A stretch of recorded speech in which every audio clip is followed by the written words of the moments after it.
Good morning, everyone. We're so excited to have you guys here. Can I just confirm that you can see my screen? It should be a cup with very, very red liquid in it.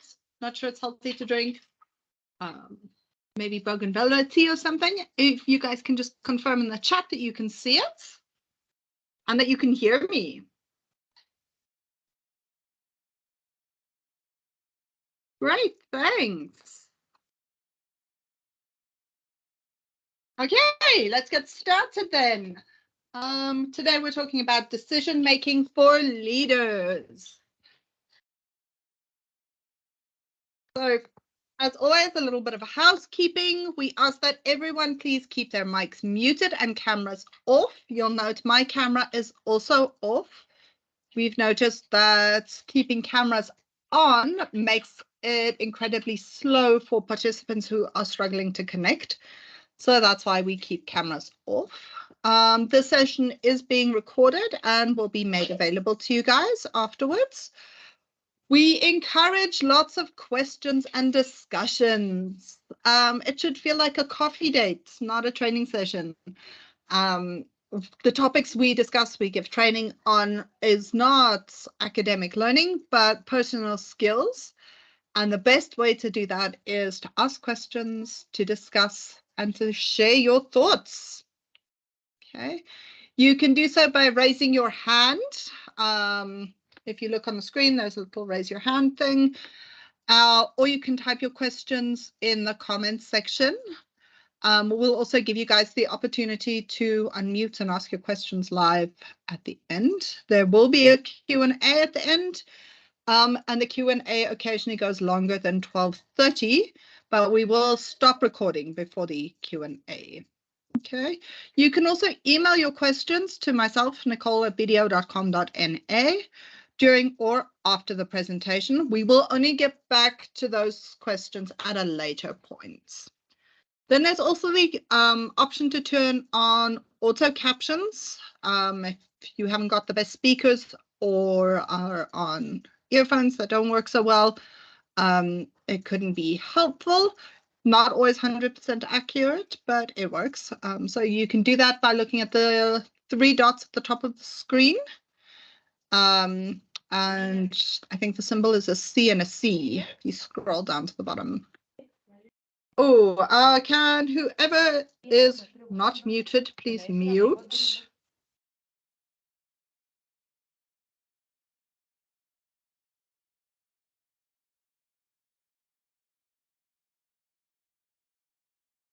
Okay, I see everyone's muted.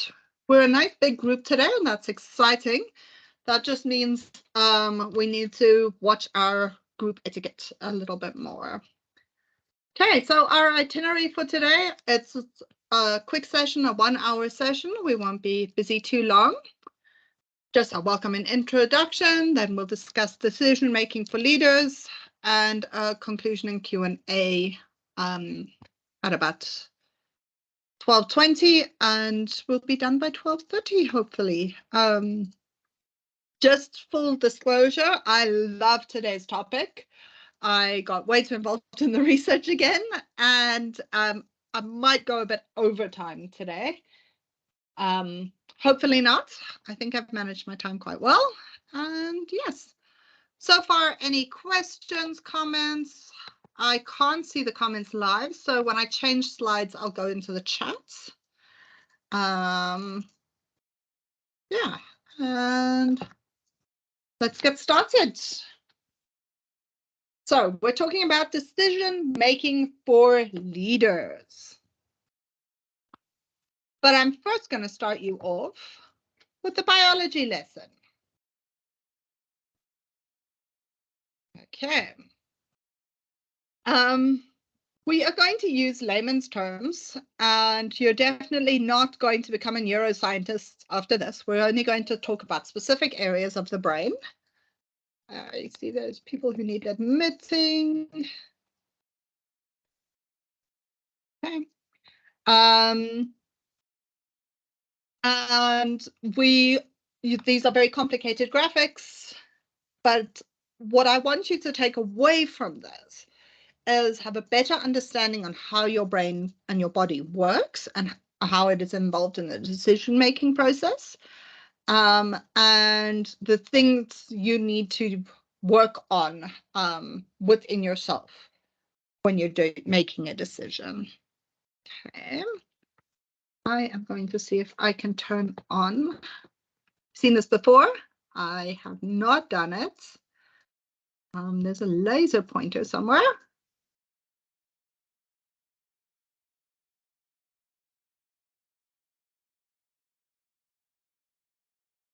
Let's see. Oh, no. Wrong button. Okay. All right. I hope you guys can see my mouse. We're going with the mouse now and not the laser pointer. Okay, so you've got two pictures of the brain here. The one focuses on the limbic system, these bits on the inside, and the other is the gray matter. Okay, so this is all your gray matter from the outside. No, this is more what it looks like from the inside. Not those colors, of course. They just used to highlight and show the different parts. So the limbic system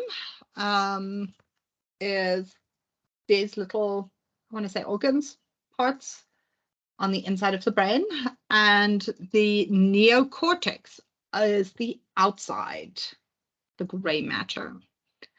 The limbic brain is the older, more primitive brain. It's what everyone has. All creatures have it. And that's where we make our impulsive and automatic decisions. This is the emotional part of the brain, where you look at the, when you look at the brain, the neocortex is the gray matter. Okay, so the stuff on the outside, this is all the neocortex.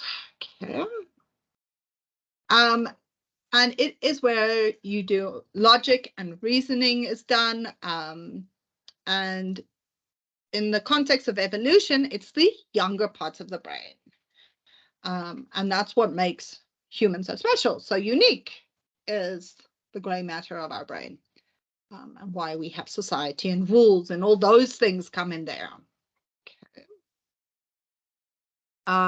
Language is processed in the neocortex. Oh, sorry, my mouse. So this is the neocortex, and this is where language is processed. This is where emotion is processed. So this is why there is a disconnect between emotion and language. And when you have a high EQ, you have managed to get those two major parts communicating with each other efficiently. You've managed to bridge that gap. I see there's some people who need some admitting here. All right, sorry about that. So that's just a fun fact. EQ, high EQ is also very important in decision making. We're now going to talk about the specific parts of the brain involved in decision making. Okay. We've got the hypothalamus, this bit over here, the hippocampus. They are both part of our limbic system, and that is where our impulsive decisions are made. Okay. And then you have the frontal lobe, specifically the prefrontal cortex, not shown in this diagram, but it's just like a small part of this, where we make decisions in the frontal lobe. Okay. The hypothalamus is where things in the body are regulated. So it controls everything. It instructs your body to release hormones. So all the things you feel, the happy hormones, the sad hormones. It also controls hunger, thirst, cardiac rhythm, weight, emotions. Those things that automatically happen in your body, it happens there. from that point. Just admitting again. Sorry. Okay. This is basically where your automatic processes and decisions are made. Did you know it's a decision to breathe? Maybe not a conscious decision, but it is a decision. The hippocampus is also part of your limbic system, and it is where memory and learning happens. So that's your connection. That's where you connect your prefrontal cortex and your hypothalamus. Your hippocampus is basically the teaching organ between the two. Again, I'm using very broad, simplistic terms here, and neuroscientists might go, not 100% accurate, but for the purpose of what we're doing today, you will get a better understanding of how your brain works to make decisions. Okay. Then the prefrontal cortex is responsible for planning and complex behaviors, expressing your personality and logical decision making, and moderating social behaviors, managing your manners. So that it's basically what sets us apart from other creatures, having a large prefrontal cortex. It creates society for us. Right. In simple terms, I am going to explain how all three work together to help you make decisions. So the hypothalamus regulates your automatic decisions, things you need to do without thinking about. For example, your bladder is full, run to the bathroom. And that's a nice example to explain with, because when we're born, we have no clue what to do when we have a full bladder. It just empties. And then we learn.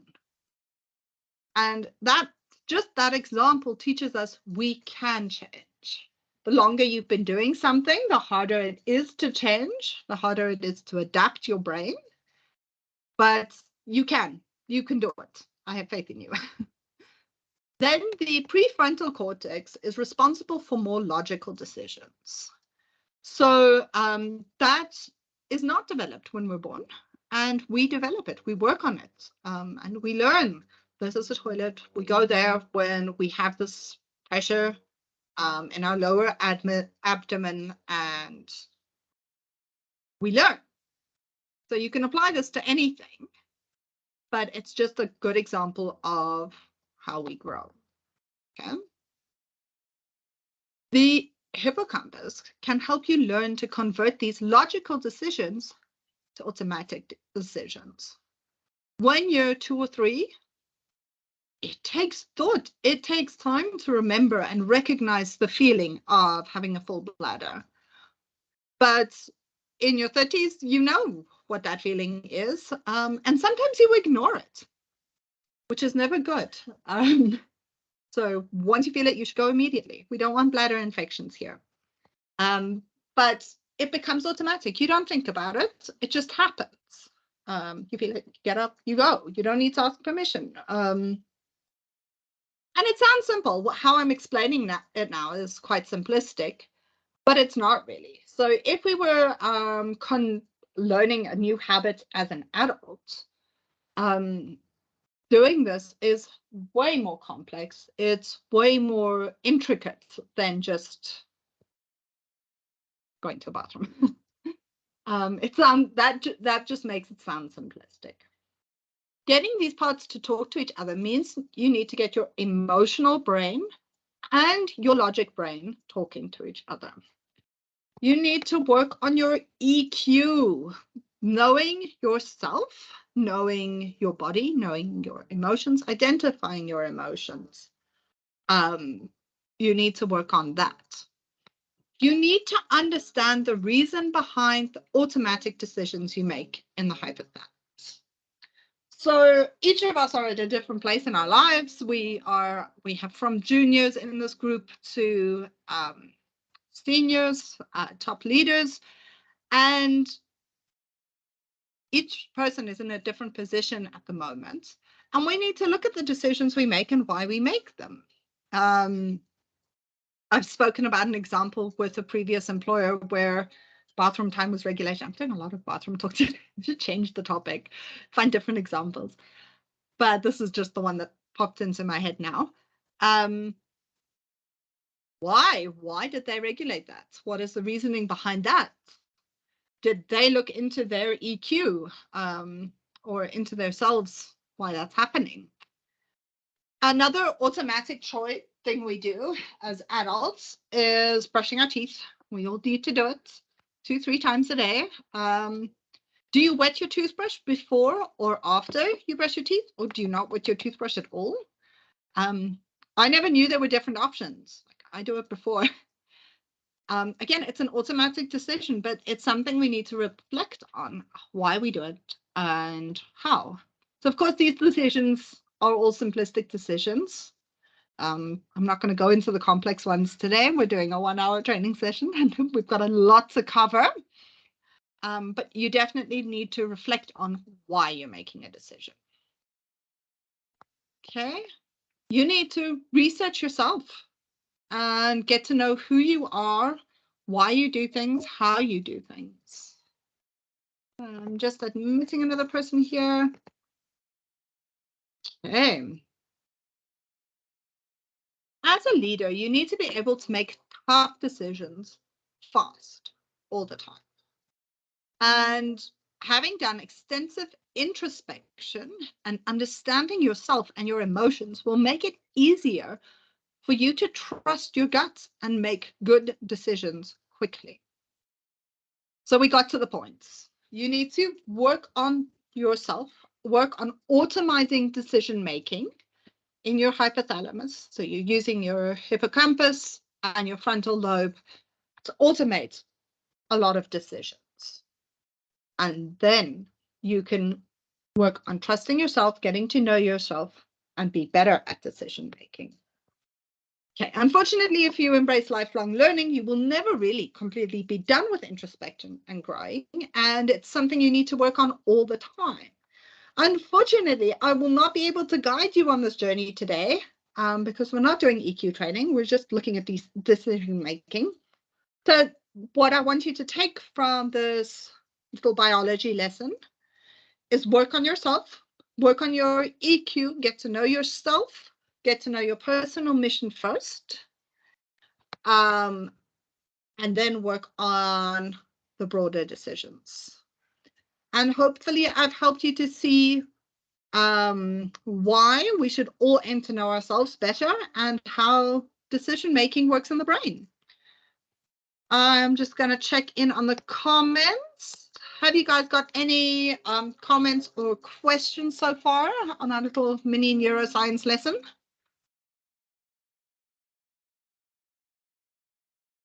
Nope. Okay.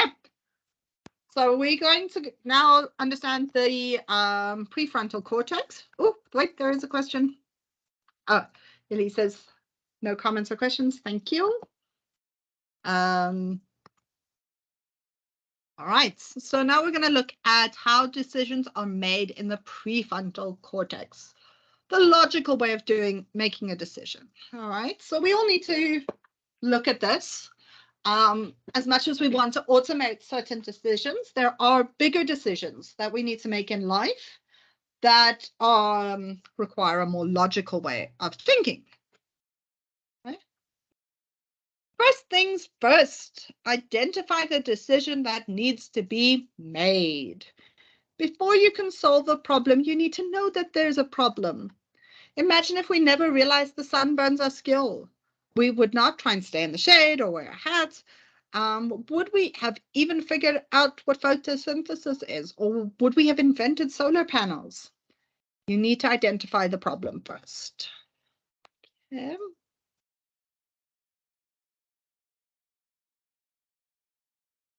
If you want to plan a holiday, you need to decide on a few things. You need to identify them from word go to ensure that your holiday is a success. You can plan the best holiday ever. If you didn't plan your food or where you're going to eat, and maybe you end up in a rural area and there are no shops, you might have a problem. So plan, ask all the questions. Okay, identify the decision that needs to be made. In business, you need to choose your organization's mission. I always come to this first. Your why is the most important thing in your organization. It's my opinion that it's the most important decision any business owner or organization can make. Is what your why is. The whole training topic for another day. But start with that, okay? Next step is gather information. Then you do your research. Answer the 5 W's and an H. Who, what, where, when, how, and most importantly, why. Why do you need to make this decision? And then you answer, who's it going to impact? What are you going to do?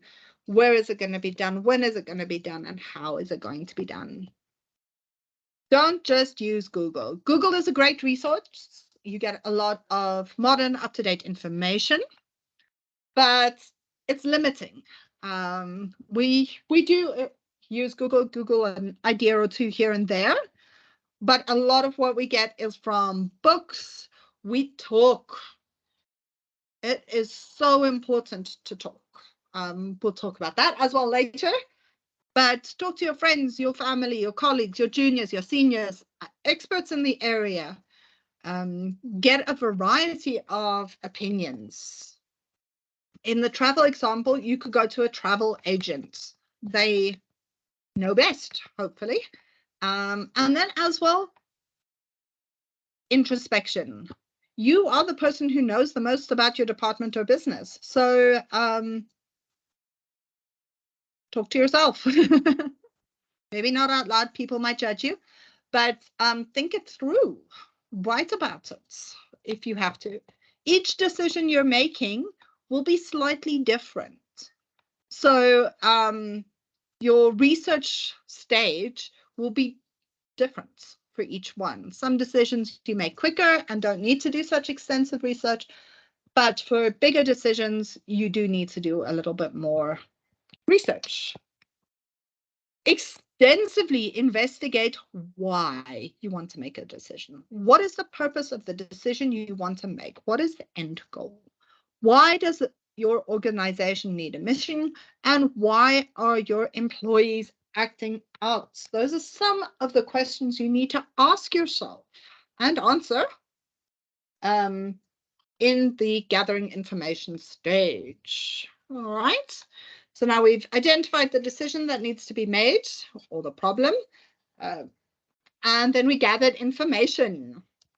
Next, we look at alternative solutions. Perspectives are so important.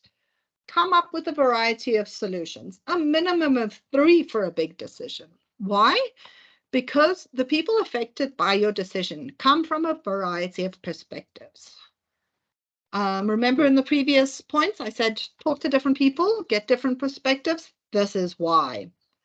You need to consider this when looking at possible solutions, their opinions, how it will impact them, and the different options or solutions to the problem.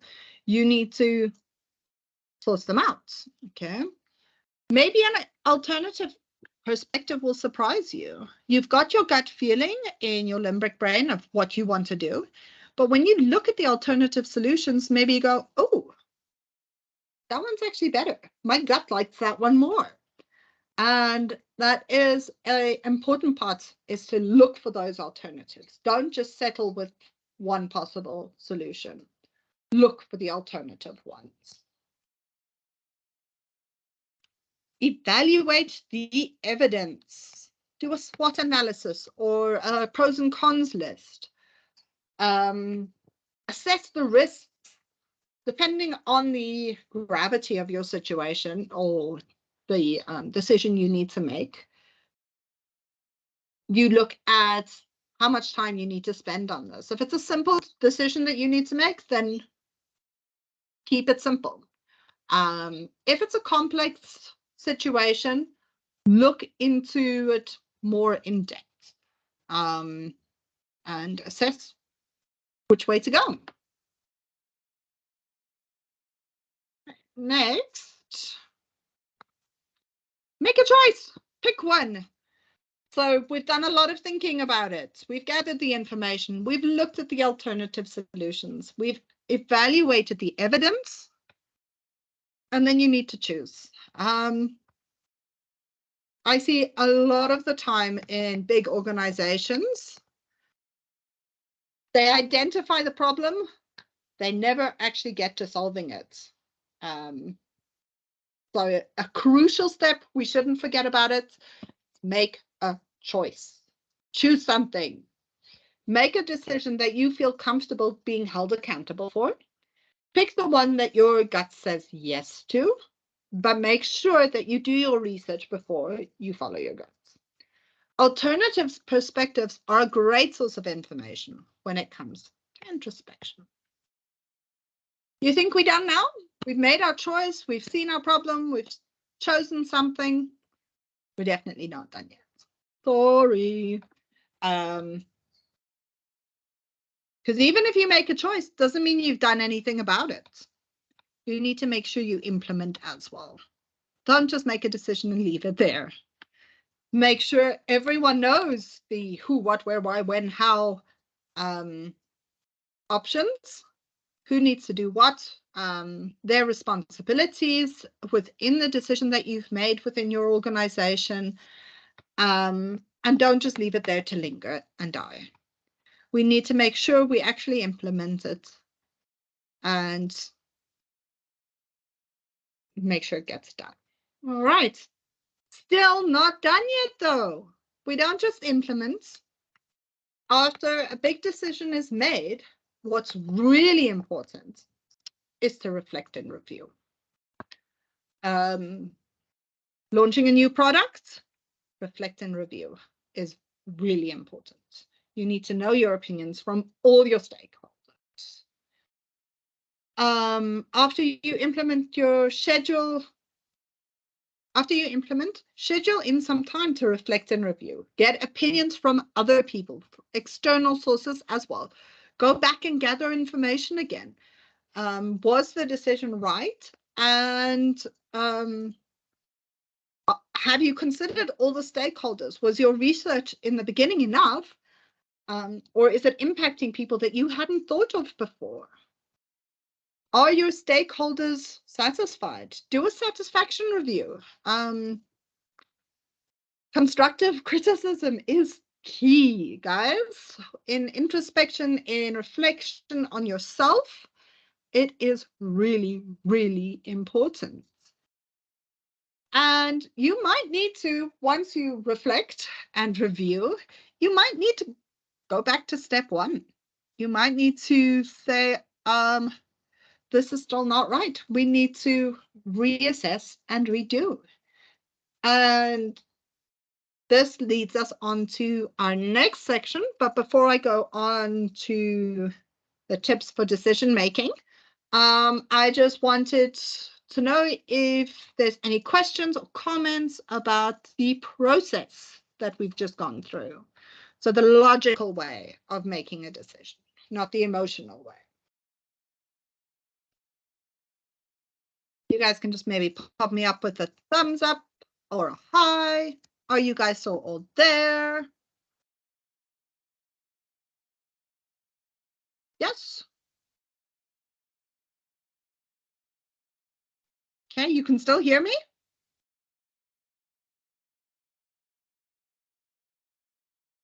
All right. Thanks, Beatrice and Bertha. Okay. And Kachaka and Fenny. Fenny's asking a nice question. Decision-making and problem-solving, are they interchangeable? Are they the same thing?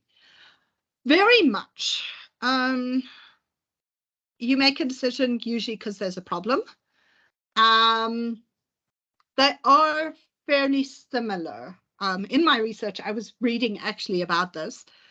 There was nothing conclusive, like by definition, making a decision and solving a problem are slightly different. But essentially their essence is the same. Usually you make a decision to solve a problem. You're hungry, you decide to eat. Your employees are acting up in the office and you decide to, if it's fixed, don't break it. So if you haven't got a problem, you're usually not going to make a decision. Although I know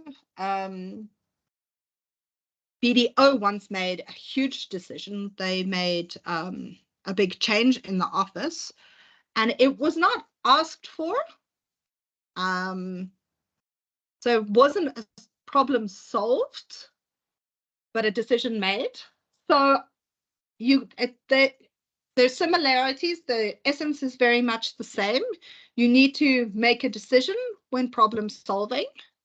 That's true, but you don't always need to have a problem to make a decision. So you can make a change. At BDO, the example I have is the partners decided to give the staff a 35-hour work week instead of the standard 40-hour work week that we were working with Friday time and private time. And that was a spontaneous decision. We want to reward you, we want to give you something. What can we afford? Looking at all the aspects and so on. So there wasn't really a problem that needed solving. It was just a way of rewarding their staff. So it's similar. The essence is the same, but there doesn't always need to be a problem to make a decision.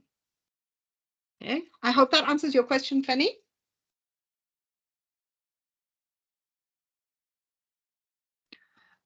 That we're gonna Erica's just shared a question. When does procrastination affect decision making? And procrastination is very evil. Because you just avoid things. You avoid making the decisions. Are you just switching my phone off there? You avoid making decisions, and again, it leads to the things that we spoke about: making a choice, implementation, reflection, and review. Those are the hardest parts to do. It's easy to say, okay, there's the problem, or I want to do this.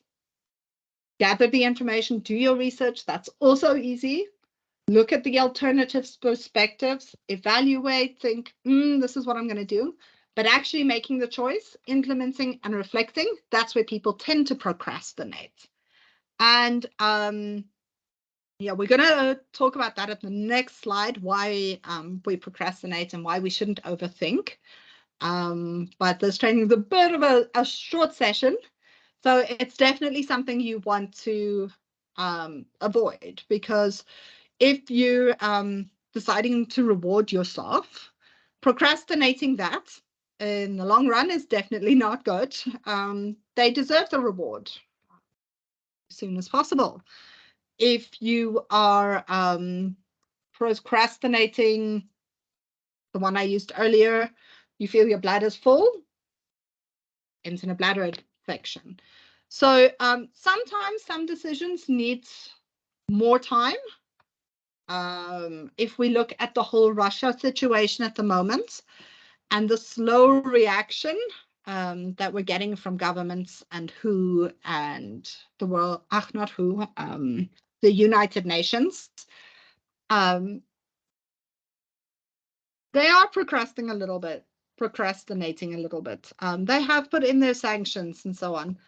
But my opinion is they need a little bit more of an aggressive response, because they're dealing with a very aggressive situation.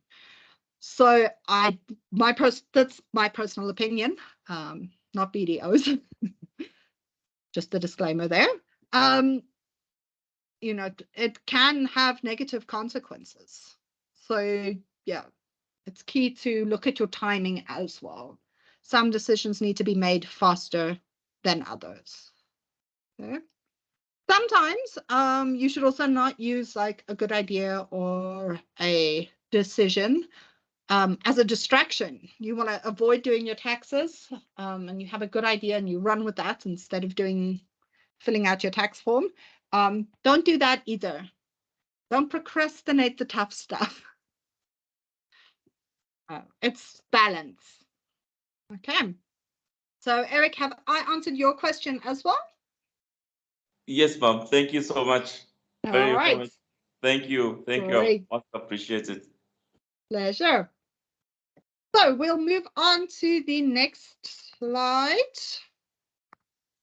Tips for leaders on decision making. All right. The first one we have is know your purpose. I've mentioned it now 3 slides in a row. Knowing your why, your organizational mission is key to everything. So before you start with anything, know your purpose. Use your organizational mission to guide you on your decision making. Know your personal purpose and let that guide you too. Working for an organization that has a purpose similar to yours is ideal. Make sure you and your organization have a cultural fit. Okay.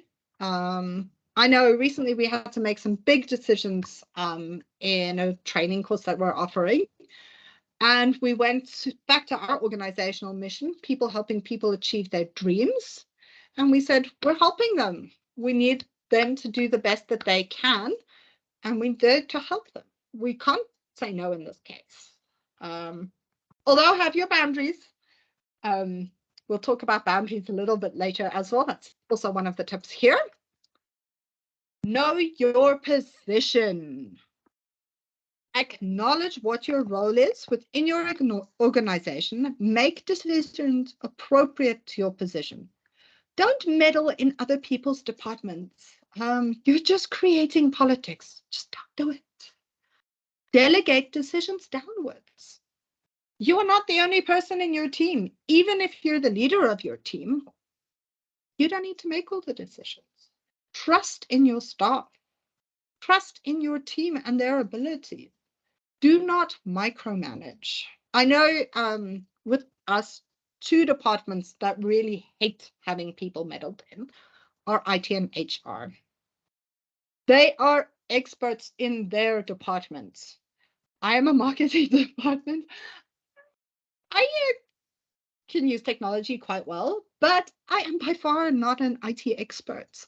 I leave IT things up to IT. I ask them to empower me. So when they're solving a problem, I ask them to teach me what they did so that next time I can solve it too. And things can get done quicker. But I trust in their knowledge. And HR is the same. So trust in your team members. Employ for cultural fits. Can't mention that too much either. So make sure each team member is an expert in their rights and that they fit in with your culture. Next tip, transparency. Be open and honest about your decision-making process. Of course, I'm not saying breach confidentiality if you're sitting in a HR disciplinary. It stays. The people in there get to know and no one outside does. But everyone in there should know why you made your decision or how you came to your decision. The most important thing is why you made your decision, the reasoning behind it. Don't just keep it to yourself. As a leader, you should be sharing this information. And what you teach, you're just teaching future generations. You're leaving behind something epic that the generation after you can use. So it's not just about what you do, it's about the knowledge and the skills you leave behind. And that's where transparency comes in. Then we go to the next one. Trust your guts. Your primitive brain, the hypothalamus specifically, knows a lot more than it lets on. Just because you can't access it because your logic brain is somewhere else, it's a different part of the anatomy, it's physically different, does not mean it doesn't know things. It knows a lot. Just bringing them like to words, using language. Look there at me losing my language. Perfect example, perfect timing. Some of the best decisions are gut choices. Our leaders, big leaders in the world often say, I wish I'd gone with the gut when they've made a wrong decision. And many of the worst decisions are logical and well thought out. We look at the whole Russia situation.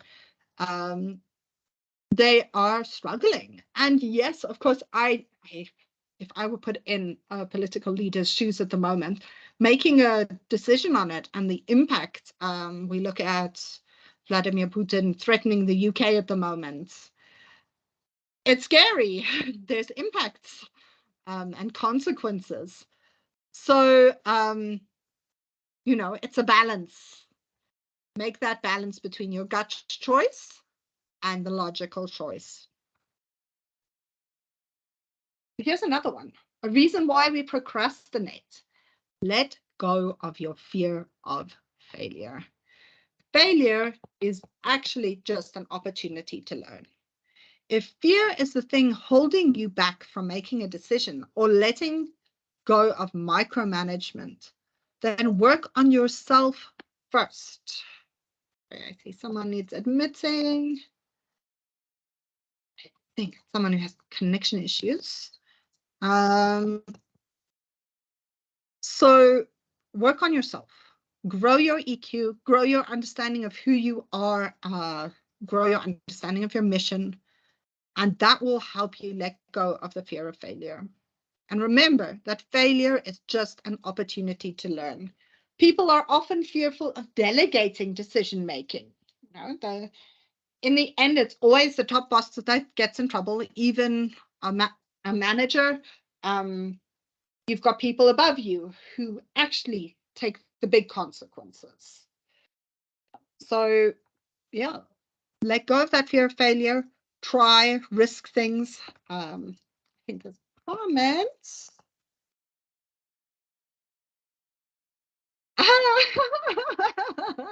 Mary Jane, that's a lovely question.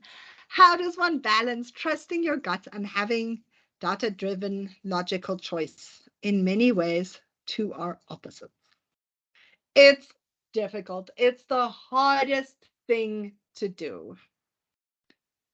The best thing I can say when you're balancing trust your gut and data-driven logical choice is improve your EQ. Because yes, you've got the data-driven logical choice, your frontal lobe, but balance that out with your primitive brain, your limbic system. Gain so much knowledge about yourself, about that you can have confidence in your own choice. If you look at your top leaders like Steve Jobs or the Virgin Airways, Richard Branson, or any of your top leaders at the moment who are making waves in the world, they often say, we're doing things out of the norm. We are not following the data-driven and logical choice. We're trusting our gut. A lot of the things that you can go back to, and you look at those specific leaders that I've mentioned now, they choose people. They treat people right, and they choose their mission. So if you know your purpose in life, that will be your best guiding light when it comes to trusting your gut versus data-driven and logical choices. I mean, if you look at Virgin Airlines and at Facebook and at Apple, they are not following the logic choice. If you look at data-driven and logical choices, I don't think Apple is always the best choice, but they are one of the most successful tech companies. People are willing to spend more on Apple than they are on your Asus or your Macintosh or Dell computers. Why? Because of the purpose. I've got a book that I will recommend to you by Simon Sinek. I'll send you guys the title as well via email when we're done, but it starts with why. And he explains the whole concept of making decisions from the gut, and that how most of your leaders, including Martin Luther, the Golden Circle, yes, you're aware of it. So he explains that the guts is very much why you should go with your gut choice and not always the data-driven and logical choice. But consider it. Don't go in with blinders on. So the important thing is doing that research. Oh, I'm talking too much. I knew this topic would get me talking. So Mary Jane, you're happy? All right. So know yourself. And the next one falls into this as well. Manage your emotion. Be able to identify your emotions and identify your emotional decisions, and let your purpose be your guiding light. So I love the statement, teach someone to fish instead of giving them the fish. Giving them the fish, you just feel sorry for them and you want them to be less hungry and you give them something. But when you teach them to fish, you help them help themselves. And you're not reacting out of an emotional place. You're coming from your purpose inside of your emotional brain, if that is your purpose to teach. Part of my purpose is definitely teaching and helping people grow, and teach them how to fish. I'm here teaching leaders how to make decisions and things that they can use to guide themselves.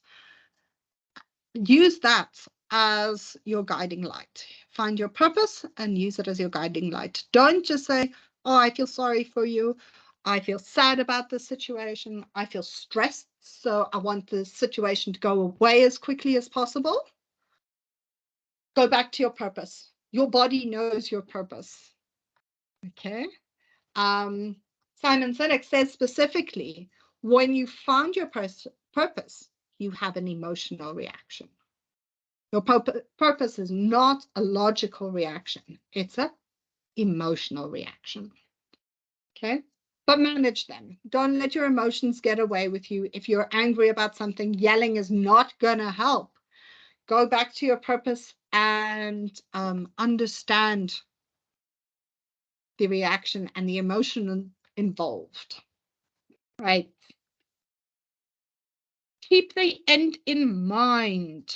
So sometimes we have to make tough decisions. We spoke about disciplinaries earlier. I always get told I'm soft, or Nicole can't make tough decisions and so on. But actually I can. I sit with that emotion. I don't want to get rid of someone, but sometimes you have to. Sometimes that person is just not a right fit for the organization. Sometimes they are beyond help. I don't have the skills to help them. Sometimes they don't want to be helped. And you have to make that tough decision.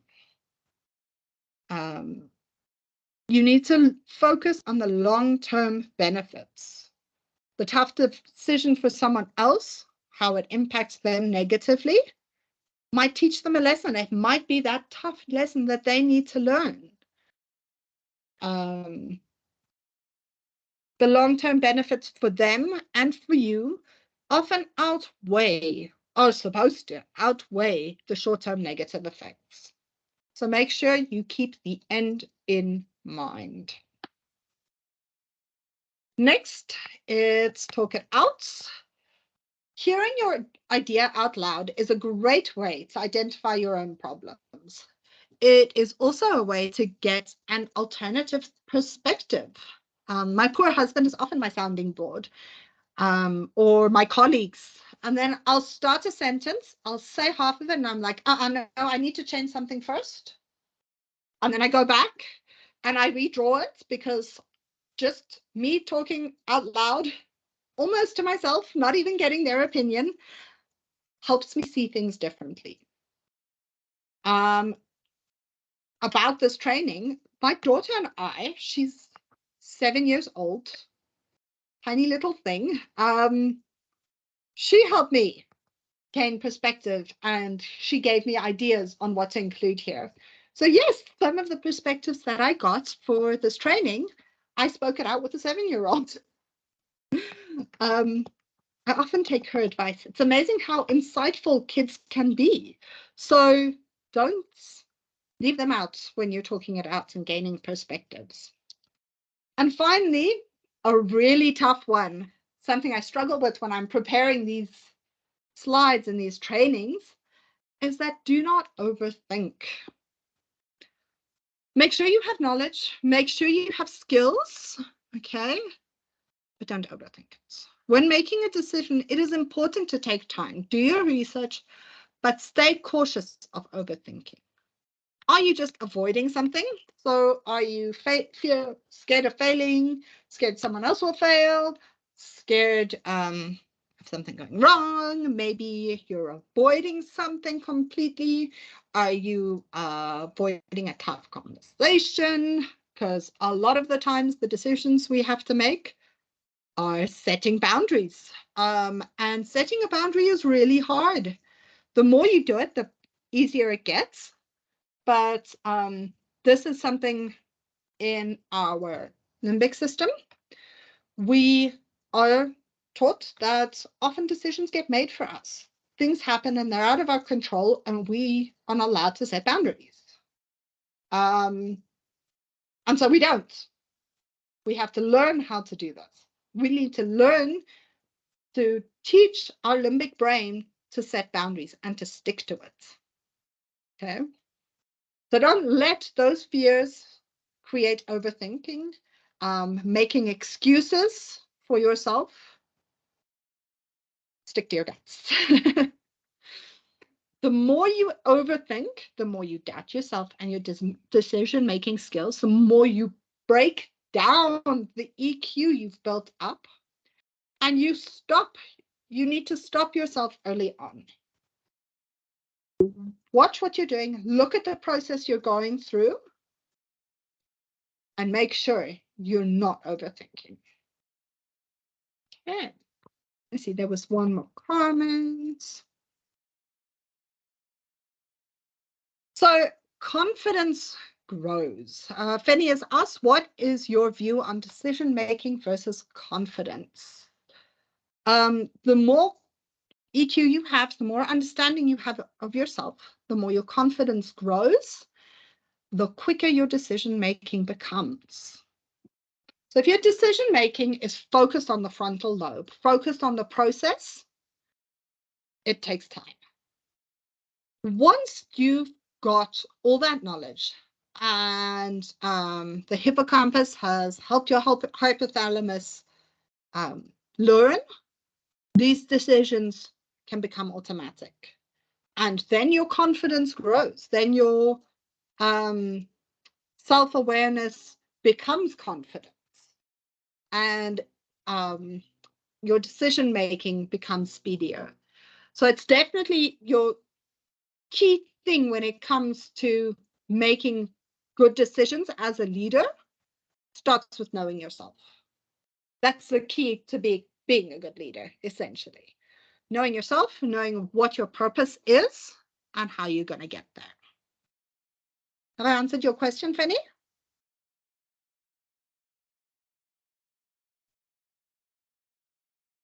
Do you maybe want to share any of your thoughts and ideas?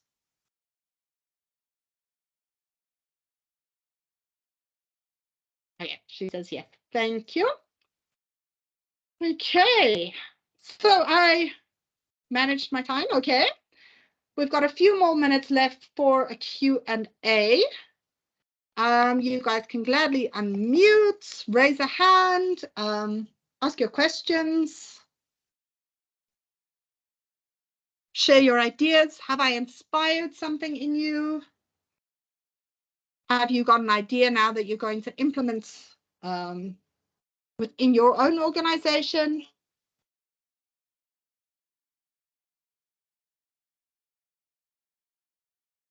Any feedback on the session?